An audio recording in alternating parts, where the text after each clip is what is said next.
Hello दोस्तों environment protection unit को ही continue करते हुए एक हजार्डस सब्सटेंसेस पे एक केस कर लेते हैं। It's by the name of MC Mehta versus union of India and more famously known as oleum gas leak case.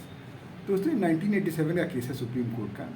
तो इसमें हुआ ये था कि एक रिट पिटिशन फाइल की गई थी Shri Ram chemical foods and fertilizer industries against, जो दिल्ली बेस्ड थी और शायद वो चांदनी चौक में लोकेटेड थी। तो उसको उस रिट पिटिशन में ये कहा जा रहा था कि it is located in a very popular area, इसको यहाँ से रिमूव किया जाए। But before this writ petition could be heard of, उससे ओडियम गैस लीक केस के इशूज़ आ गए और विच वॉज अ वेरी मतलब पॉइजनस के गैस, और इससे कुछ लोगों को लॉस हुआ, लॉस ऑफ लाइफ प्रॉपर्टी। तो अब इसी केस में ये कहा जा रहा है कि कॉम्पनसेशन भी प्रोवाइड किया जाए। तो सबसे पहले तो एक जो अपोजिट पार्टी जो कंपनी है Shri Ram food and fertiliser, इन्होंने एक ये डिफेंस लिया और इट वॉज जैसे प्रिलिमिनरी ऑब्जेक्शन रेज किया कि ये पहले तो था नहीं। इसमें रिट पिटिशन में आप पहली बात तो ये बोले कॉम्पनसेशन आप कैसे मांग सकते हो, और दूसरी बात आप अमेंडमेंट ऑफ प्लीडिंग्स करते बिना अमेंडमेंट किए हुए क्यों ले रहे हो। तो द कोर्ट सेड कि वी अग्री कि इन लोग को अमेंडमेंट ऑफ प्लीडिंग करना चाहिए, बट इसी ग्राउंड पर हम रिट पिटिशन को डिस्कार्ड कर दें, it's a very hyper technical argument. वैसे भी आर्टिकल 32 में पिटिशन फाइल होती है for enforcement of fundamental rights, और कोर्ट खुद कह चुका है, it was a PIL after all, और कोर्ट खुद कह चुका है कि PIL के लिए हम एक लेटर को भी एक्सेप्ट कर लेंगे कि हाँ भाई एक लेटर से भी हम मान लेंगे कि PIL केस फाइल हुआ है। तो जब हम इतने लिबरल हो चुके हैं तो एक हाइपर टेक्निकल ग्राउंड पे कि उसको अमेंडमेंट ऑफ रीडिंग नहीं कि उस पर रिजेक्ट कर देना, this is not done. Now to answer this question कि whether compensation can be sought under article 32 or not, तो इसके लिए कोर्ट कहता है कि हमें स्कोप ऑफ आर्टिकल 32 फाइंड करनी पड़ेगी। तो court refers to this case called Bandhua Mukti Morcha case. तो दोस्तों उस केस में कोर्ट ने ये कहा था कि the power under article 32 is not only injunctive, मतलब कोई डायरेक्शन और से हम बस रोक नहीं लगाएंगे कि यहाँ पे फंडामेंटल राइट वायलेट हो रहे हैं, but also remedial in nature, मतलब उसको जो वायलेशन हुई है उसको अंडू करने के लिए या फर्दर वायलेशन ना हो इसके लिए भी हम स्टेप्स लेंगे। और this is very clear from the two clauses present in article 32। तो मान लीजिए फर्स्ट क्लॉज से ये आता है कि आप तुम उसको कोई डायरेक्शन और कोई भी इशू कर सकते हो order, but from the second clause it says you have all the incidental and inherent powers to enforce that. तो उसमें वही इसका कोर्ट का यही कहना है इस केस में भी कि हम इसमें कॉम्पनसेशन प्रोवाइड कर सकते हैं, but then court is cautious. Court says कि दैट डज नॉट मीन कि फॉर एवरी केस आप यहाँ पे कॉम्पनसेशन मांगने के लिए यहाँ आ जाए, तब तो फिर सिविल केस का कोई मतलब सिविल केस का मतलब नहीं रह जाएगा। आप कोई कॉम्पनसेशन सारे कॉम्पनसेशन लेने के लिए आप यहीं आ जाएंगे। तो द कोर्ट सेज कि जहाँ पे ब्लेटेंट वहाँ पे बहुत लॉस हो गया, बहुत लोगों को लॉस हो गया है और it's on the face of it the other party was highly negligent, तो उस केस में विद इन आर्टिकल 32 इटसेल्फ अपने फंडामेंटल राइट्स वायलेट केस के साथ ही आप कॉम्पनसेशन क्लेम कर सकते हो। You don't need to file a civil suit separately, but this is not in general. Court clarifies this.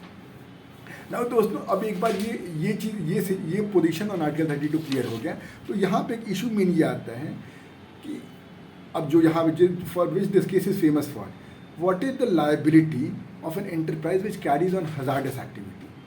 तो the court first refers to Rylands versus Fletcher rule, strict liability वाला, जो कि England में आई थी। तो just read it for you. तो उसमें कोर्ट ने ये कहा था, उस कोर्ट ने कहा था कि person who for his own purpose being on to his land, brings on to his land, collects and keeps there anything likely to do mischief, if it escapes, must keep it at his peril, मतलब उसको अपने peril, must keep it at his peril, and if he fails to do so, is prima facie liable for the damage which is the natural consequence of its escape। तो दोस्तों इस rule में liability strict होती है, मतलब you can not take this defence कि मैंने intention से नहीं किया और मतलब इट वाज जस्ट कोई नेग्लिजेंस किसी गलती और होगी। It's a strict liability, but इसमें कुछ लिमिटेशंस हैं। पहली बात तो ये है कि this applies only to non natural use of land, that is it does not apply to things which are naturally present there. और दूसरे इसके कुछ एक्सेप्शंस हैं, जैसे फर्स्ट एक्सेप्शन हो जाएगा एक्ट ऑफ गॉड, दूसरा एक्सेप्शन हो जाएगा एक्ट ऑफ स्ट्रेंजर, तीसरा एक्सेप्शन है कि default of the party who is injured, या चौथा it was done by statutory authority. तो इसे कुछ ऐसे एक्सेप्शंस ही हैं। ऑल्दो वी अग्री कि यहाँ पे आपको स्ट्रिक्ट लाइबिलिटी है, you can not take this defence के विलफुल नहीं था या ये नेग्लेक्ट था या उसको नॉलेज नहीं था कि इससे ऐसा नुकसान हो सकता है, बट ऐसे कुछ एक्सेप्शंस हैं इसमें। तो कोर्ट के पास क्वेश्चन आते हैं क्या हमें स्ट्रिक्ट लाइबिलिटी फॉलो करनी पड़ेगी।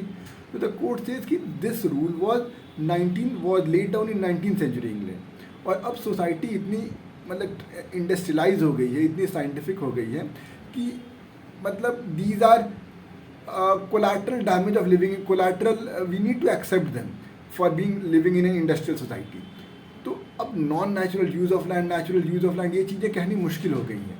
तो देयरफॉर कोर्ट इवॉल्व्स हियर एक एब्सोल्यूट लायबिलिटी। और इसमें कोर्ट का क्या कहना है?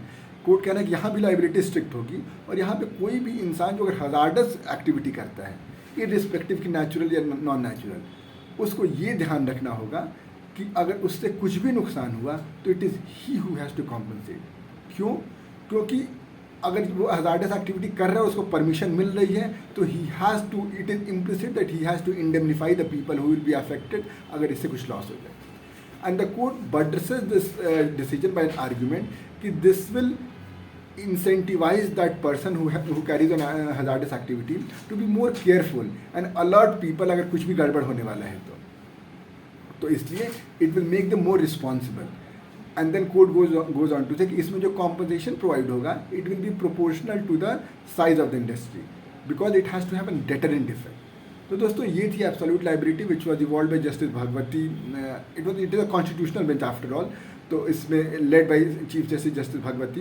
तो इट वॉज एब्सोल्यूट लायबिलिटी। और दोस्तों आई होप आपको ये केस समझ में आया होगा। कोई दिक्कत, कोई परेशानी आप कमेंट सेक्शन में ज़रूर बताइएगा। मिलते हैं एक नए वीडियो में एक नए केस के साथ। Till then